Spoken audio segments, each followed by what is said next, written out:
दोस्तों और यहाँ पर तमाम ऐसे अफराद, होशमंद अफराद और पावरलूम सनत से मुंसलिक, चाहे वो किसी भी शोबे में काम करते हों, ऐसे तमाम ही लोग और जहाँ तक मेरी आवाज पहुँच रही है, ऐसी मेरी माएं, बहनें, दोस्तों, बुजुर्गों और साथियों,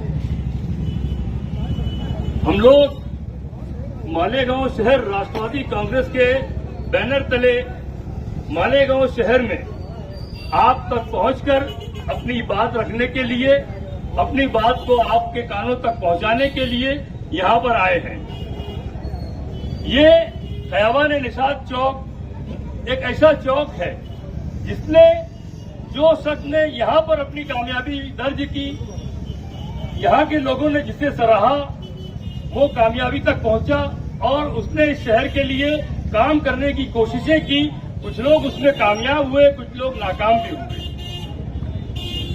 दोस्तों, मजदूर के ताल्लुक से मैं पहले अपने 2-3 मिनट में अपनी बात आप तक पहुंचाना चाहूंगा कि मालेगांव शहर में पावरलूम का जो मजदूर है, वो यहाँ पर अभी एक लड़का तकरीर कर रहा था, उसने कहा कि ये अपनी उजरत, अपनी पगार तय नहीं करता, इसे जो सेठ दे देवे, जो कारखानादार दे देवे, जो मालिक दे देवे, यार इतने मीटर का ताका है, इतना रुपया मजदूरी है, ये ले तेरी हफ्ते भर की पगार ये हुई, वो आदमी ले लेता है और कोई झगड़ा फसाद किए बगैर वो आगे बढ़ता है, अपने परिवार को, अपने कुंबे को चलाता है। हम चाहते हैं कि मालेगांव शहर के जो आज सरमायादार हैं, जो कारखानादार हैं, मैं यहाँ पर उस दौर से यहाँ पर देख रहा हूँ कि जो शख्स दूसरों के यहाँ गठनी जोड़ा करते थे, वो आज सरमायादार है। जो शख्स आज हमारे यहाँ के कारखानादारों के यहाँ पर मजदूरी किया करते थे, वो आज कई सौ लूम चला रहे हैं। यानी इसका मतलब ये हुआ, मेरा बोलने का मकसद ये है कि अगर आपने मजदूरी देखी है, आपने अपना खराब दौर देखा है, आपने अपनी मजदूरी और कत्ल पुर्सी की हालत देखी है, आज आपके बच्चे आसूदा है, आपके घर वाले आसूदा है, तो आपका फर्ज बनता है कि आपके पीछे आपके मातहत चलने वाले मजदूरों का ध्यान रखें और मालेगांव शहर के मजदूरों को उनका हक हमें लड़े बगैर मैं नहीं चाहता।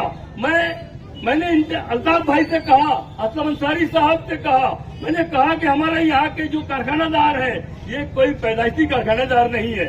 ये लोग जो कारखानादार बने हैं, जो रईस हुए, जो अमीर हुए, उनकी किस्मत से हुए और उन्होंने अपनी मेहनतें की, अपने आप को उसने झोंका तो यहाँ तक वो लोग पहुंचे हैं। वो जरूर हमारी बातों को समझेंगे और मैं इस शहर के तमाम कारखानादारों से खयाबान निशात चौक के इस चौक से मैं अपनी जानिब से एक बात रखना चाहता हूं और मैं उन तमाम लोगों से मेरा हक जानकर मैं उनसे इस बात का मुतालबा करता हूं कि मालेगांव शहर में जो भी मजदूरी, जिस भी वाहन की मजदूरी जितनी भी हो, उसमें मेरे लिए मैं उनसे गुजारिश करना चाहूंगा कि कम से कम 30 पैसा पर मीटर आप उसमें इजाफा कीजिए।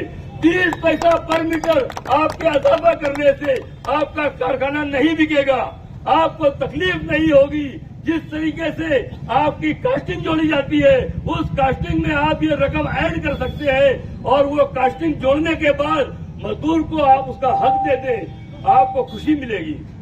आपके पैसे से अगर कोई अपने घर में मटन गोश्त खाता होगा, दाल रोटी खाता होगा, सब्जी खाता होगा, उसके बाल बच्चे स्कूल जाते हैं, पढ़ाई करते हैं, आपके बढ़ाए हुए रकम से वो आसूदगी तक पहुंचने की कोशिश करेगा और अल्लाह रब्बुल इज्जत उसे आसूदगी और उसके दिल में जब अच्छाई जब निकलेगी तो आप तमाम कारखानादारों के जो मजदूरी उसको देता है, जिससे हम पैसा जिसको हम देते हैं, आप ध्यान दीजिए कि अगर आप देने वाले हाथ को अल्लाह रब्बुल इज्जत पसंद करता है, आप किसी मजदूर को, आप किसी मजदूर, किसी मुकादम, गठनी जोड़ने वाले और जो दीगर सोबात है, उन तमाम लोगों को आप ध्यान रखिए।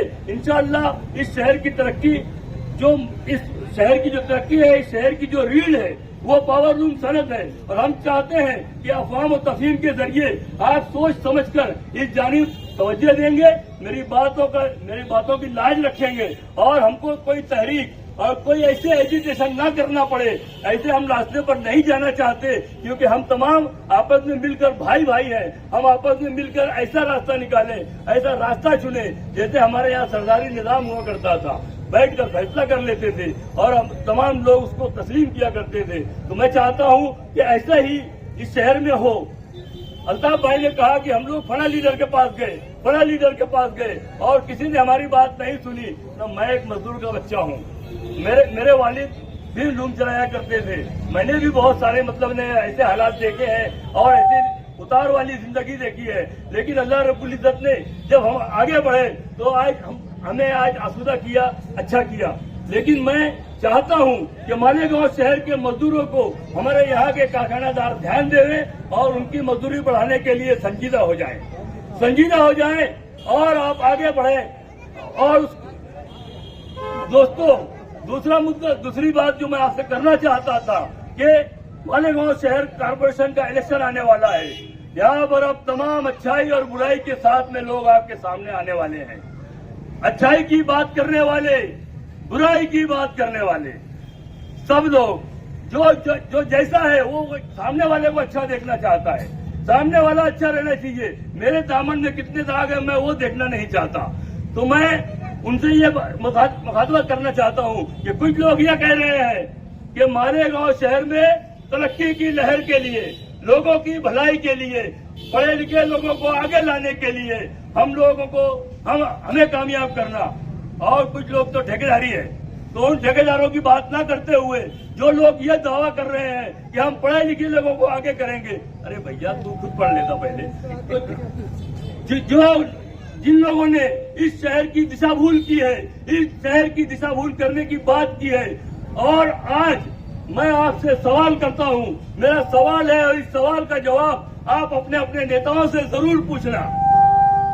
मालेगांव शहर की तरक्की की बात करने वाले, मुझे बताओ कि यह मालेगांव शहर की दोनों पार्टी, मालेगांव शहर में 2000 के बाद 1999 के बाद जिस वक्त साथी नहार अहमद साहब का इक़्तिदार खत्म हुआ, उसके बाद जो दोनों पार्टियां इक़्तिदार में आई, 15 साल ये आमदार, 15 साल ये आमदार, 1 मरतबा ये मेयर, 2 मरतबा ये मेयर, यही चलता रहा। आप मुझे सोच कर बताना कि कहाँ गई तरक्की, कौन सा दौरमाल, कौन सा माहौल बदलने वाले हो। माहौल तो तुमने खराब करके रखा है।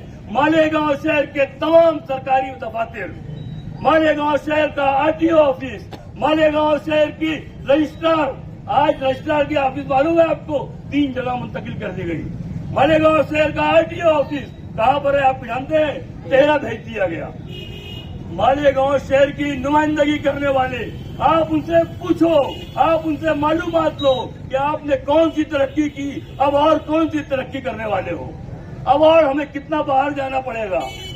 और दोनों पार्टी जिनके पास इक़्तिदार है, एक आमदार रहा, एक के पास कारपोरेशन रही, इन्होंने मालेगांव शहर की आवाम के लिए क्या किया। आगे जैसे जैसे वक्त आएगा मैं एक एक बात आप तक पहुंचाने की कोशिश करूंगा। आप अगर हमारी मीटिंगों में ना आ सके तो मैं आपसे गुजारिश करता हूं कि व्हाट्सएप के जरिए, यूट्यूब के जरिए जो बातें आप तक पहुंचे, मैंने जो आपको सवाल दिए, आप जरूर अपने लीडर से, अपने कारपोरेटर से पूछना कि बताओ अगर आप लोग कारपोरेटर थे तो इक़्तिदार किसके हाथ में था, आप आमदार थे तो इक़्तिदार किसके हाथ में था, तो जिम्मेदार कौन हुआ? मालेगांव शहर की हालत इज़्ज़ार का जिम्मेदार कौन? मालेगांव शहर को रोड को, रास्तों को खड्डे में बदल देने का जिम्मेदार कौन है? वो जिसने मालेगांव शहर के तमाम ठेकेदारों से कमीशन के नाम पर, रिश्वत के नाम पर और घूसखोरी के नाम पर रुपए जमा किए, रुपए पैसे लिए। ठेकेदार को ठेकेदारी देने से पहले 20% लेने वाले लोग कौन है? जो शहर में काम का दावा करते हैं, जो शहर में आज भी दावा कर रहे हैं कि मेरा काम वहाँ चालू है, मेरा काम यहाँ चालू है। अबे तो तुमने कितना पैसा लिया ये भी तो बता। जो ऐसे नाअहल नाकारा लोग हैं उनसे सवाल करने का वक्त है। मालेगांव शहर में राष्ट्रवादी कांग्रेस पार्टी ये एक वाहिद ऐसी पार्टी है जो सोशलिस्ट है, जो सेकुलर है, जो तमाम मज़ाहिब को साथ लेकर चलने की बात करती है। वरना हमारे यहाँ पर दोनों पार्टियां दोनों फिरका प्रस्त है। एक इस्लाम पार्टी है, एक ऑल इंडिया मुस्लिम मजलिस इत्तेहादुल मुस्लिमीन है। आप मुझे बताओ मालेगांव शहर में कितनी एसआईटी आ गई? एक बची थी एजुकेशन के ऊपर, वो भी लेके आ गए हजरत। ये हालात है आज मालेगांव शहर की आवाम, हमारी माए बहनें जिनके दाखिले बन गए, आज सैकड़ों की तादाद में जेलों की सलाखों के पीछे अब कैद व बंद की सोबतें झेल रही है। इसका जिम्मेदार कौन है? इन्होंने क्या नुमाइंदगी की? आप जानते हो उनकी नुमाइंदगी। अगर जिस एक आरोपी को कोर्ट में हाजिर किया जाता है, वो कोर्ट में आरोपी को हाजिर किया गया, पुलिस ने उसकी रिमांड मांगी, 5 दिन की पीसी मांगी, 5 दिन की पुलिस कस्टडी मांगी गई। जज साहब ने उन्हें 2 दिन की पुलिस कस्टडी दे दी। ये हमारे लीडरान, ये मुसलमानों की हिमायत करने वाले, ये मुसलमानों की बात करने वाले, 2 दिन की पीसी मिलने के बाद वो आके बाइट देते हैं बेशर्मों की तरह। आके बोलते हैं कि हमने अब तू किया क्या? अंदर वकील बहस किया कि तू बहस किया?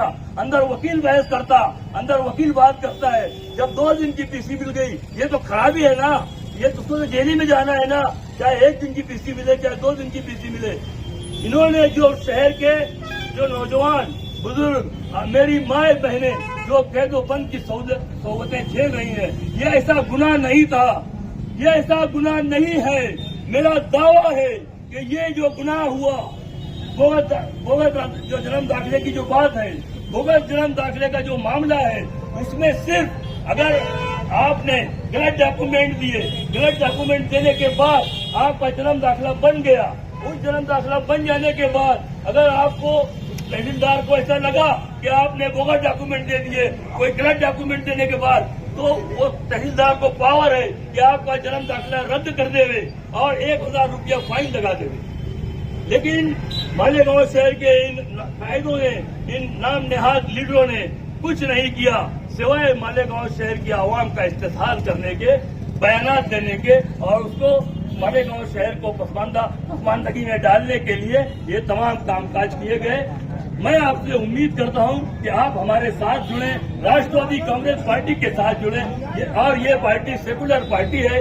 जनाब शरद चंद्र पवार साहब इसके लीडर है। और 12 सितंबर बरोज जुमा दोपहर 3 बजे से लेकर रात में 10 बजे तक का टाइम है। लेकिन जिस वक्त हमारे जो महाराष्ट्र प्रदेश के जो लीडर हैं शशिकांत शिंदे साहब, वो आएंगे, जलसा होगा, मजदूर के मसाइल पर होगा, मालेगांव महानगर पालिका के मसाइल पर होगा। आप तमाम जरूर आएं, यही गुजारिश है, यही अपील।